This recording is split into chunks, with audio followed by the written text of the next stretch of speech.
Hi, thanks for watching TV by Squee. This is Stephanie Bryant. This is Holly Girth. I'm glad to be hanging out with you again. And this week we're going to talk about how to get unstuck. We hear from people a lot and have experienced ourselves just feeling like, I'm just kind of in this place where I'm just not sure how to get unstuck. So what helps with that?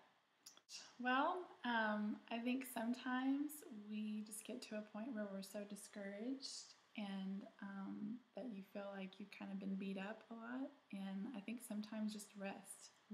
Taking a break, getting off the little gerbil wheel and saying, I'm going to kind of reevaluate.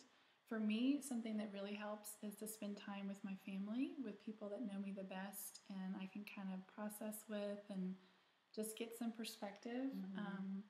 My dad is a great business advisor for me and also knows me really well, and so I can run things by him, and sometimes he'll just say, that's not really as big of a deal as you think it is.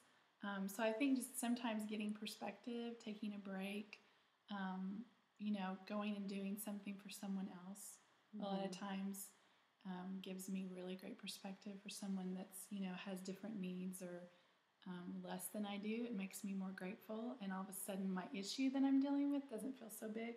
Our pastor the other night made an interesting comment. He said, stuck is a choice. What do you think about that? I think that is painful. Stuck is a choice? What? I wrote that down. I was like, ooh. Brought it up again. Yes. Yes. Well, I think, unfortunately, there can be a little bit of truth to that, and I think what you shared, rest and encouragement, supportive relationships can help us move past that. And those all involve choices.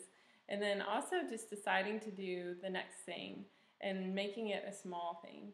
Because I know a lot of times when I'm stuck, it's because I'm telling myself, okay, when this can be perfect, when I don't know what, find the perfect pair of shoes to wear to that place, then I'll go, or the when I. And the reason I'm stuck is because I have these kind of impossible expectations that have to be met before I say I can go. And sometimes that's a little strategy I can use to avoid the fear that I know will come when I actually take action, or to avoid the feelings of failing if it doesn't work out the way I think it will. So a lot of times I think it's helpful just to evaluate and say, where is this really coming from? Like, is God really saying wait and don't do anything? And sometimes that is the case. Or am I kind of holding back out of fear? And then in that case, it's kind of like being a kid at the pool. When you're worried the water's a little cold, the best thing is to just jump in, like just do something. And start Take that. a deep breath. Take a deep breath and get in there. And I know. I make it sound easy, and it's not. It's not for me. It's not for you. It's not for any of us. But I think sometimes just saying, what's the next little tiny step that I can take just to get momentum going? And I think it brings up something that you and I worked through a long time ago about facing the fear. That if you feel stuck and you come to that conclusion of, okay, really, I'm scared of this thing. Well, what is it? Like, name it, first of all. And then if it's a boogeyman that lives underneath your bed, turn the light on and go look underneath your bed and realize it's a dust bunny. Like, look it straight in the face and call it what it is, see what it is, and actually, like, write out or tell somebody what exactly you're afraid of. Yeah.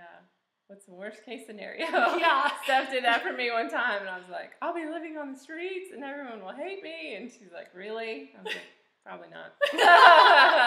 So that can be helpful. Yes. And I think, too, we can get stuck because we tell ourselves when the fear goes away, then it will be time to move. And the fear never goes away. No. Ever. It doesn't.